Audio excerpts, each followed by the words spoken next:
Graças a Deus. Vamos ler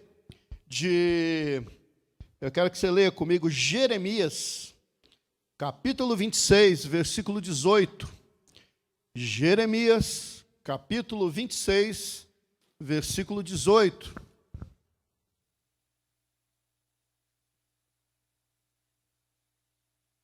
A gente vai ler de Jeremias para falar de Miqueias. Quem encontrou, diz amém. Amém. Quem não encontrou, exame de vista. Né? Porque está aqui.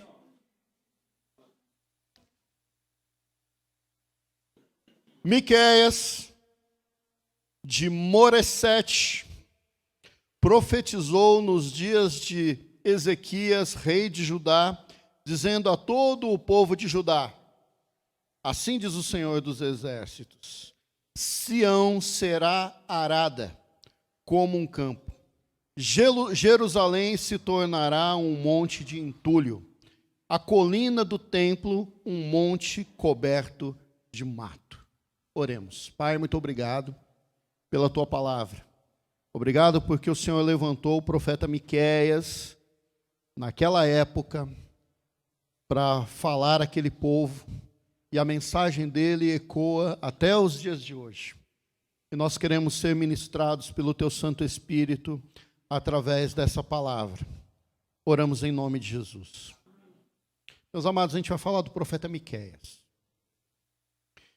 Miqueias foi um homem levantado por Deus no mesmo período que Deus levantou também Isaías. Foi um período, que foi ali do ano 700 anos antes de Cristo até 400 antes de Cristo, que Deus levantou muitas vozes proféticas para falar para aquele povo. Nesse momento aqui nós tínhamos Isaías e Miqueias na região de Judá profetizando ao mesmo tempo. Isaías mais próximo do templo e Miqueias aqui nessa cidadezinha que ficava a 30 quilômetros de Jerusalém, chamada Moresete, profetizando contra um povo que já tinha passado dos limites, profetizando contra um povo que já tinha feito tudo o que Deus não se agradava, profetizando durante um momento que com certeza eles olhavam e ficavam se questionando como é que Deus estava aguentando tudo aquilo. Porque acredite, nós cantamos no ministério, no período de louvor, que a visão de João no Apocalipse é que os anjos voavam em torno do trono de Jesus e eles cantavam: Santo, Santo, Santo é o Senhor Todo-Poderoso, porque Deus, ele é totalmente santo. Jesus, ele é totalmente santo. O Espírito Santo, ele é totalmente santo. Neles não há contaminação. Então Deus, um Deus santo, ele não se agrada do pecado, ele não se agrada da transgressão, ele não se agrada da desobediência. E aquele povo ali que Miqueias tinha como alvo da sua mensagem, é um povo que já tinha passado totalmente dos limites. Eles já tinham feito tudo aquilo que Deus não se agradava, E é interessante que o nome de Miqueias, ele quer dizer quem é semelhante ao Senhor, Então já o próprio nome do profeta já é uma menção de que o Deus Santo, ele é totalmente outro, ele é totalmente diferente, ele é totalmente limpo, totalmente sem contaminação. E o profeta é levantado ali num período para falar sobre o momento que Deus ia acabar de vez com a sua paciência e pesar a mão sobre Israel, num tempo, irmãos, que Babilônia nem era sequer uma grande potência. A Babilônia nem metia medo ainda. Não era algo que dava medo. E Deus levanta os profetas para dizer: olha, a paciência do Senhor está se esgotando e vocês serão invadidos e destruídos pela Babilônia. Eu fico imaginando que é mais ou menos alguém dizer, se a gente for trazer para nessa questão do futebol, é mais ou menos como alguém dizer assim, vai ter uma final de campeonato, Flamengo e Pouso Alegre, e você falar assim, ó, Pouso Alegre vai ganhar de 6-0.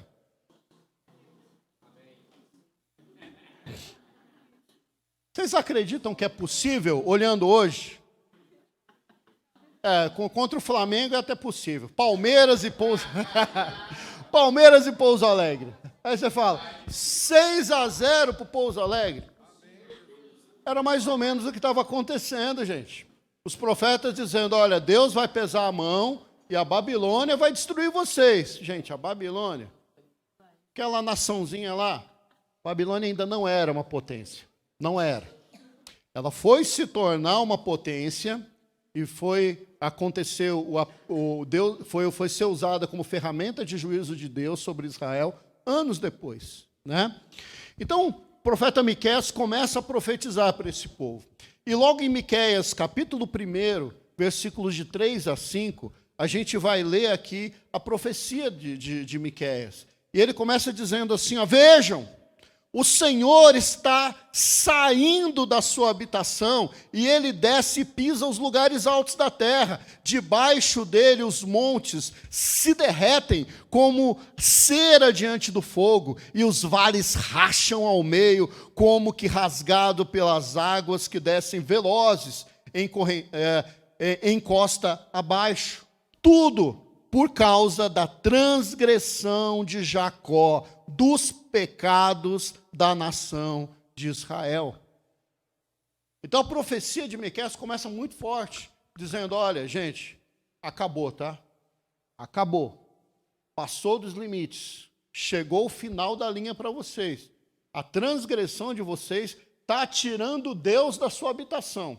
É lógico que aqui é uma linguagem figurada do profeta, porque não é necessário que Deus se levante, não é necessário que ele pise, não é necessário que ele faça nada mais do que ele dê uma ordem.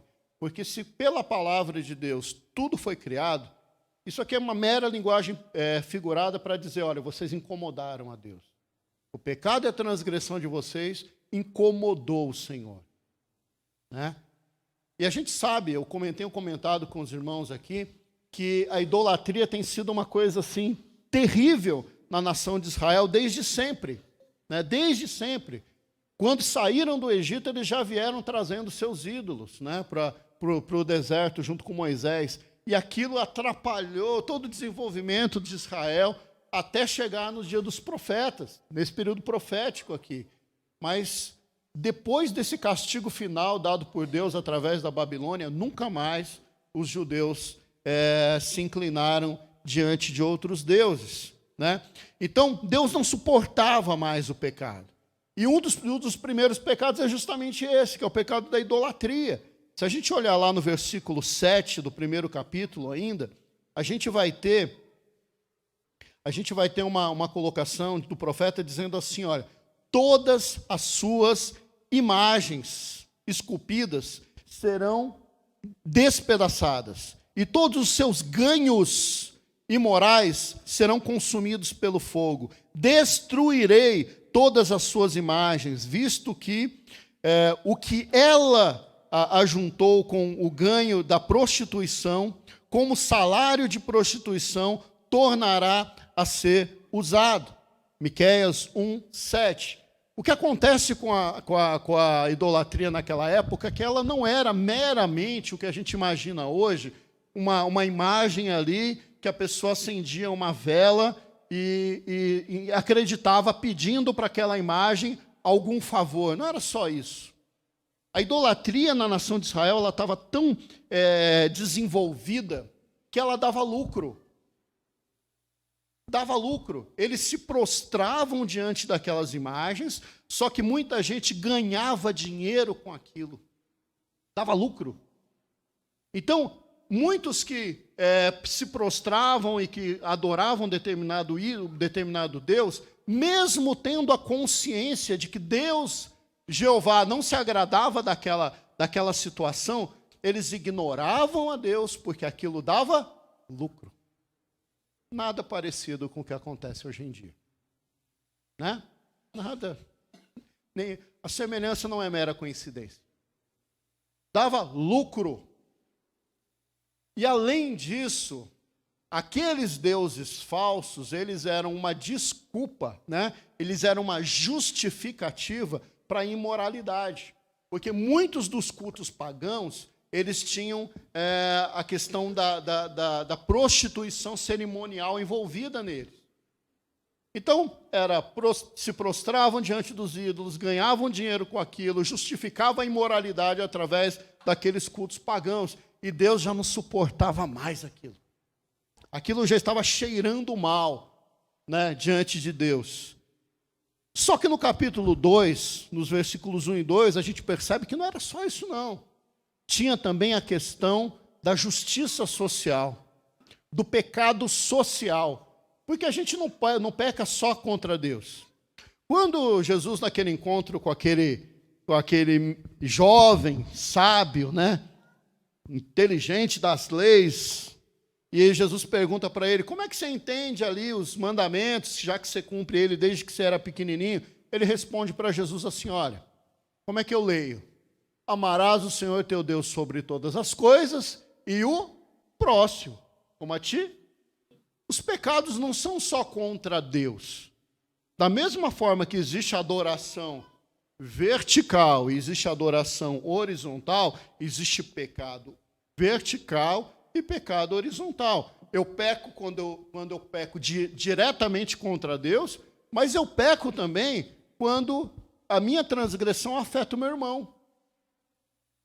A maioria dos pecados não são diretos contra Deus, são contra o nosso irmão, e por isso é pecado contra Deus. Mentira, roubo, assassinato, né, maledicência, todas essas coisas que a gente pode fazer uma lista gigante aqui, são pecados que a gente comete contra o nosso irmão, mas que por cometer contra o nosso irmão, é também pecado contra Deus. Né? E aqui, no capítulo 2, versículos 1 e 2, a gente percebe que existia uma maldade institucionalizada, que os poderosos, eles amassavam e oprimiam os mais fracos. E o profeta vai escrever na linguagem profética da seguinte maneira: ai daqueles que planejam maldade, dos que tramam o mal em suas camas. Quando alvorece, eles executam, porque isso eles podem fazer. Ele está falando aqui dos poderosos, que tomam uma decisão e pode colocar aquela decisão indo adiante. Ele continua, olha, cobiçam terrenos e se apoderam deles, cobiçam casas e as tomam. Só para ilustrar a degradação social que também já havia entre o povo de Israel. Estava sendo desobedecido o direito de propriedade, estava sendo desobedecido o direito de herança. Aqueles que eram poderosos estavam oprimindo os mais pobres, os mais fracos, fazendo valer o seu poder. Qualquer semelhança é mera coincidência. Né? A gente está vivendo um tempo que é assim também. No Brasil, você sabe, se você tiver dinheiro, você não vai preso. Mas se você for pobre e não puder pagar um advogado, cuidado, hein? Um biscoito recheado pode te colocar na cadeia. Então, a justiça social também era presente ali na mensagem do profeta. Só que se você olhar no capítulo 3, versículo 5, a gente vai achar mais um motivo ali que mostra como a nação de Israel estava totalmente corrompida. E a gente vai ver que a religião também estava corrompida. Capítulo 3, versículo 5, vai dizer o seguinte: assim diz o Senhor aos profetas que fazem o meu povo desviar-se. Olha só, Deus fala aos profetas, ou seja, aos falsos profetas, que fazem o meu povo desviar-se. Quando lhes dão o que mastigar, proclamam paz, mas proclamam guerra santa, a quem não lhes enche a boca. Em outras palavras, havia uma contaminação da religião. Os profetas ligados à religião, eles estavam da seguinte maneira, né? Eles, quando recebiam dinheiro, eles faziam profecias que agradavam os ouvidos do povo. Quando eles não recebiam dinheiro, aí a profecia era áspera. Ou seja, a religião estava baseada ali no lucro, no quanto eles ganhavam, no quanto eles recebiam, no quanto eles podiam ter de benefício ali por profetizar. Então, a verdade ela estava muito afastada dos demais profetas e dos falsos profetas. E a gente pode comprovar isso no capítulo 2, versículo 6. Se você olhar lá no capítulo 2, versículo 6, a gente vai ver os profetas se opondo a Miqueias, dizendo o seguinte: não pregue.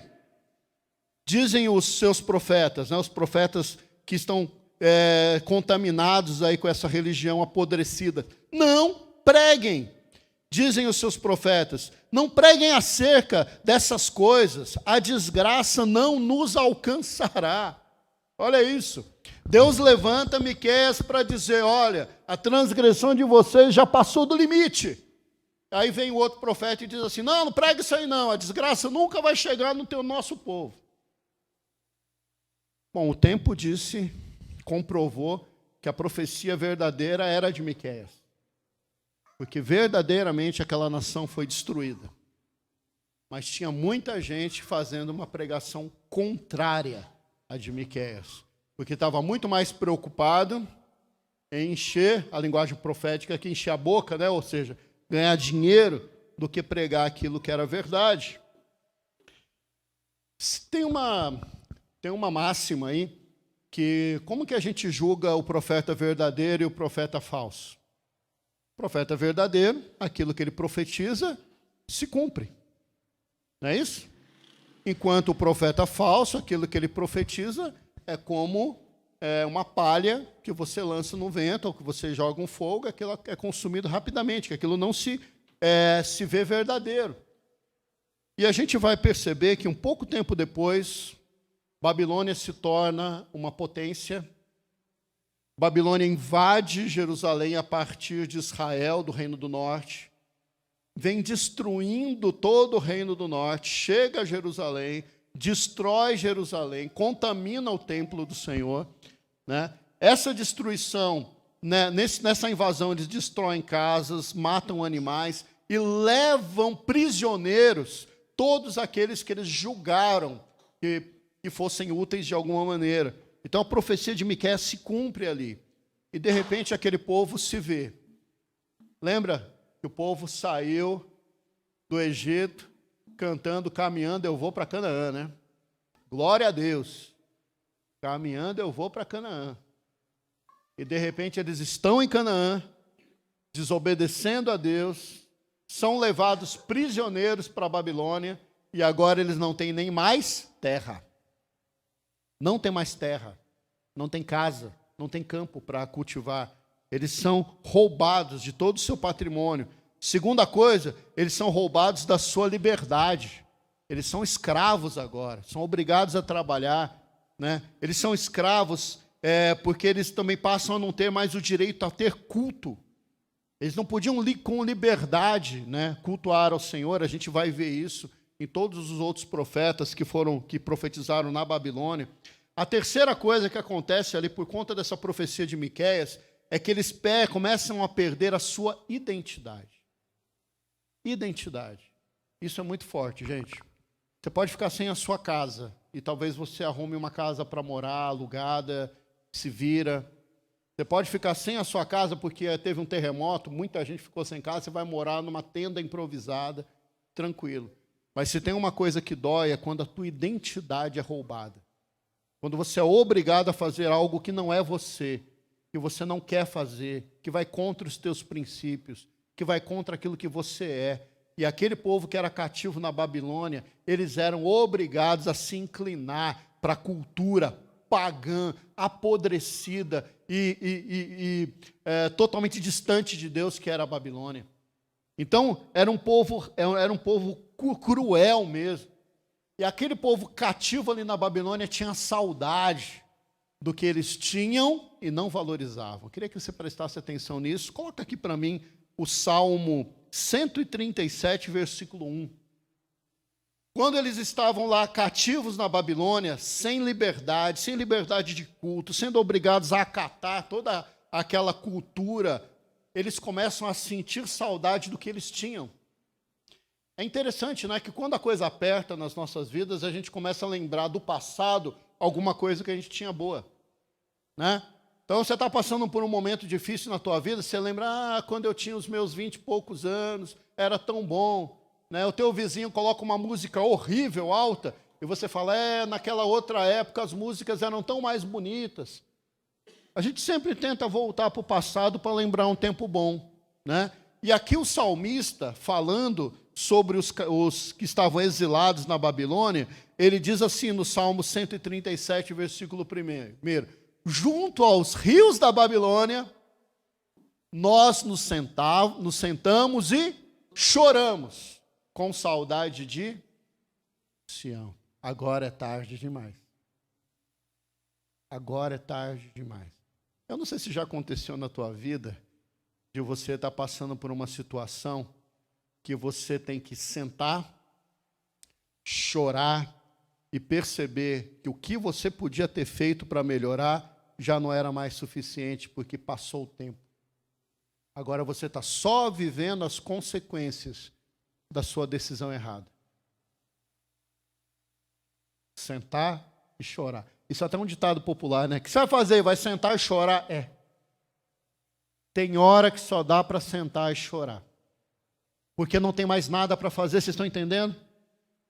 Para aquele povo já não tinha mais esperança. Eles já não tinham terra, já não tinham liberdade, não podiam cultuar o Senhor e ainda eram obrigados a acatar toda a cultura da Babilônia, que era uma cultura totalmente diferente da cultura deles. Mas os profetas, de um modo geral, eles têm uma mensagem muito interessante, porque eles profetizam para o agora, para o daqui a pouco e para o futuro. Todo profeta é assim. Eles têm esse modelo. Eles profetizam para o agora, para o daqui a pouco e para o futuro. E quando a gente olha para a parte do futuro da profecia aqui de Miqueias, isso enche o nosso coração de esperança, porque ele começa a falar de algo que nós estamos vivendo hoje, né? Porque Deus é o mesmo ontem, hoje será eternamente. Uma coisa interessante é que Deus não muda. Não é que Deus resolveu punir o povo porque Deus deixou de amar o povo. Não, é porque esse povo virou as costas para Deus, mas Deus continuou amando, né? Não é que Deus ele resolveu pesar a mão sobre a nação de Israel porque ele deixou de ser misericordioso e agora ele é rancoroso. Não, não é assim. Aliás, tome cuidado quando alguém prega um Deus rancoroso. Nosso Deus não é rancoroso. Tem algumas pregações que eu tenho a impressão de que Deus ele é como alguém que fica ali escondido atrás do muro, esperando você fazer alguma coisa errada, para falar, te peguei, vai lá e te dá uma punição. Deus não é assim. Deus ele é misericordioso. O que acontece é que Israel foi longe demais. A gente tem que nos abrigar na misericórdia de Deus enquanto é tempo. A gente tem que se arrepender das nossas transgressões enquanto é tempo. Porque quando vem a punição, aí só resta sentar na beirada dos rios da Babilônia, lembrar e chorar. Porque aí são as consequências daquilo que a gente foi vivendo, né? Mas o profeta ele começa a falar do reino messiânico. Ele começa a falar que haveria uma solução para aquilo. Ele começa a falar de que Deus tinha um propósito. Ele começa a lembrar do propósito de Deus. Quando o homem lá no Éden ainda ele peca e ele permite que o pecado entre no mundo e ele é separado ali da presença de Deus, o que Deus faz? Deus promete uma restauração, Deus promete um resgate. E o Deus que prometeu o resgate ali para Adão e Eva é o mesmo Deus que estava ali contemplando o pecado da nação de Israel, é o mesmo Deus que mandaria Jesus, é o mesmo Deus que está hoje aqui olhando para o seu coração, é o mesmo Deus. E o profeta Miqueias começa agora a olhar para frente e mostrar para aquele povo, olha, Deus não mudou e Deus vai mudar a história de vocês, porque Ele permanece amando vocês. E a gente olha para o capítulo 5, versículo 2. E esses são daqueles textos que enchem o meu coração de alegria. Se você ler comigo, Miqueias capítulo 5, versículo 2, você vai ter a primeira resposta. De onde vem, então, essa libertação de Deus que vai mudar a história desse povo? De onde vem essa libertação? E a resposta está aí. Capítulo 5, versículo 2.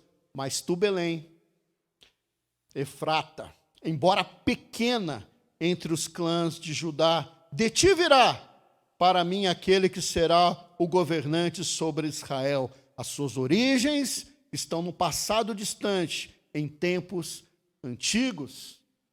Onde é que a gente vê esse texto sendo repetido quase que literalmente? Nos evangelhos. Quando o evangelista diz assim: tu, Belém, da Judéia, embora seja a mais pequenina de todas as cidades, de ti virá o nosso Redentor. E aqui está o profeta profetizando isso 700 anos antes, dizendo para aquele povo: olha, Deus acabou com vocês, a paciência de Deus se esgotou, mas Deus vai pesar a mão para vocês aprenderem. Mas depois disso ele vai mandar definitivamente agora o Messias, o Salvador, o governador, que trará paz e restauração para vocês. Essa restauração, ela é abrangente, né? A abrangência desse reinado de Jesus é diferente do que estava na cabeça daqueles judeus. Porque Miqueias começa a mostrar para eles uma coisa que eles ainda estavam começando a entender, que Israel era exclusivo de Deus, mas Deus nunca foi exclusivo de Israel. E a gente olha lá no capítulo 5, versículo 4, e a gente vai entender a abrangência dessa libertação que Deus mandaria para aquele povo. E diz o seguinte lá: ele se estabelecerá e os pastoreará na força do Senhor, na majestade do nome do Senhor, o seu Deus, e eles viverão em segurança, pois a grandeza dele alcançará até Pouso Alegre. Amém. Até os confins da terra. A grandeza da restauração de Deus é abrangente, você está entendendo? Ela alcança a sua vida, ela alcança a minha vida. O profeta, ele prega para aquele momento, ele prega porque aconteceria dali uns 200 anos, mas quando ele olha para o futuro, ele fala assim: mas haverá um tempo que a restauração de que Deus dará não será só para a gente, vai alcançar até os confins da terra, vai alcançar até o pessoalzinho lá de Pouso Alegre, vai alcançar todo mundo, né? Graças a Deus. Jesus, ele traz de volta a essência da mensagem de Deus. Então, em Jesus é possível a gente ver o caráter de Deus preservado. E eu queria que você abrisse a sua Bíblia lá no finalzinho de Miqueias, capítulo 7, a partir do versículo 18. E nós vamos ler juntos esse finalzinho aqui. Miqueias, capítulo 7, a partir do 18. E começa dizendo assim: quem é comparável a ti, ó Deus, que perdoas o pecado, esqueces a transgressão do remanescente da sua herança? O versículo 18, ele começa a lembrar que Deus, ele não se ira porque ele é irado. Deus, ele não castiga porque ele quer castigar. Deus, ele permite as consequências do pecado do povo, mas a essência de Deus é um Deus perdoador de pecados e transgressões. No Novo Testamento, a gente vai entender que Deus ama o pecador. O ódio de Deus é contra o pecado. Hoje, na Escola Bíblica Dominical, a gente falando sobre uma série de assuntos. Graças a Deus, as nossas aulas têm sido assim, ou graças a vocês, a gente tem um assunto que vira 3, 4, 5 assuntos, mas graças a Deus, a gente pode debater os assuntos. E a gente estava falando sobre isso, que o problema de Deus não é a pessoa, não é a fraqueza da pessoa, não é o pecado da pessoa, não é a estrutura da pessoa que o leva a pecar. O problema de Deus é o pecado. Porque Deus ama incondicionalmente toda a sua criação. Deus me ama e te ama de uma forma muito especial. Deus ama aquele que você acha cheirosinho da mesma forma daquele que você acha que não tem salvação. Deus ama aquele que você acha muito bom, que só falta ser crente, da mesma forma daquele que você, por você, já mandaria para o inferno hoje, com antecedência. Deus ama igual. O amor de Deus, ele permanece o mesmo. E aqui o profeta começa a resgatar isso, né, de que Deus, ele é um Deus perdoador de pecados. Só que tem uma coisa aí nesse versículo, a linguagem profética, ela precisa ser entendida, né? Os profetas escrevem de uma maneira não muito direta. Olha a estrutura do versículo 18. Quem é comparável a ti, ó Deus, que perdoas o pecado, e esqueces a transgressão do remanescente da sua herança? O perdão da era messiânica, o perdão que nós temos hoje, ele não é um perdão circunstancial, né, em que eu confesso um determinado pecado e aquele pecado é perdoado e zera a conta e começa de novo. Não. Hoje nós estamos num período em que o perdão de Deus, ele pode restaurar e salvar a nossa vida, e isso vai ter consequência para a eternidade. Porque quando você confessa os seus pecados, se arrepende que é pecador e aceita Cristo como Salvador, aquele perdão passa a ser definitivo na tua vida. Porque você deixa de ser um pecador, né? No sentido de totalmente separado por Deus, e passa a ser um crente justificado por Deus, que eventualmente peca. Muda totalmente a sequência, o valor da coisa, e você passa a ser selado para a vida eterna. E se você acompanhar comigo, vai dizer assim: tu que não permaneces irado para sempre, mas tem prazer em demonstrar amor. Então, o pesar de Deus, hoje, ele não é para sempre, muito pelo contrário. Aonde está o prazer do Senhor? Em estar em mostrar para você que você é amado, que você é querido. Pastor, mas isso é bíblico? Vamos olhar o Novo Testamento? Vamos olhar o Novo Testamento. 99 ovelhas no aprisco. O pastor vai atrás de quem? Quem se perdeu. Quem se perdeu.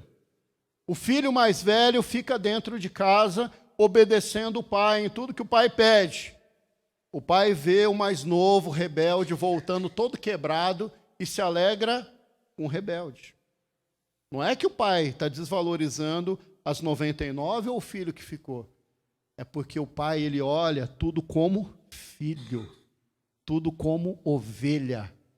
Para Deus não tem as 99 ou a uma. Para Deus é tudo ovelha. Para Deus não tem o mais velho ou o mais novo. Para Deus é tudo filho. O amor de Deus, ele é demonstrado através das atitudes de Deus. Versículo 19, a gente vai entender uma coisa que conforta o nosso coração, e você já deve ter citado esse versículo sem saber onde ele estava, né? De novo, terás compaixão de nós, pisarás as nossas maldades e atirarás todos os nossos pecados nas profundezas do mar. Você já citou esse versículo e não sabia que era Miqueias, né? Deus, ele esquece dos nossos pecados confessados. Diferente de nós, que guarda numa caixinha para se vingar depois. Deus, ele se esquece dos pecados perdoados, confessados. E aqui a linguagem profética é: Deus lança os nossos pecados nas profundezas do oceano.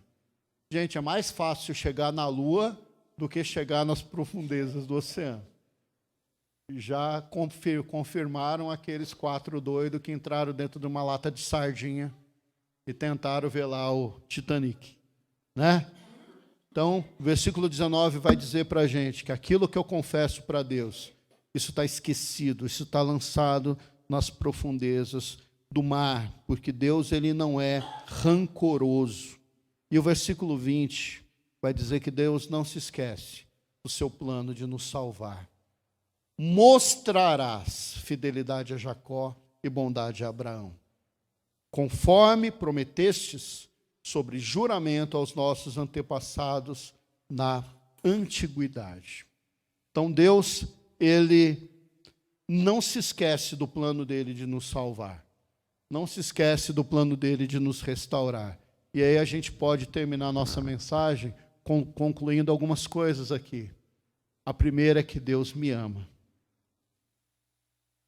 Que aquilo que eu cometo de transgressão e pecado, aquilo que você comete de transgressão e pecado, quando confessado e havendo arrependimento, Deus se esquece daquilo. Já imaginou se Deus fosse anotando num caderninho para cobrar da gente no final das contas? Vocês lembram antigamente o papel de fax, quando era de rolo? As crianças não sabem nem o que é fax.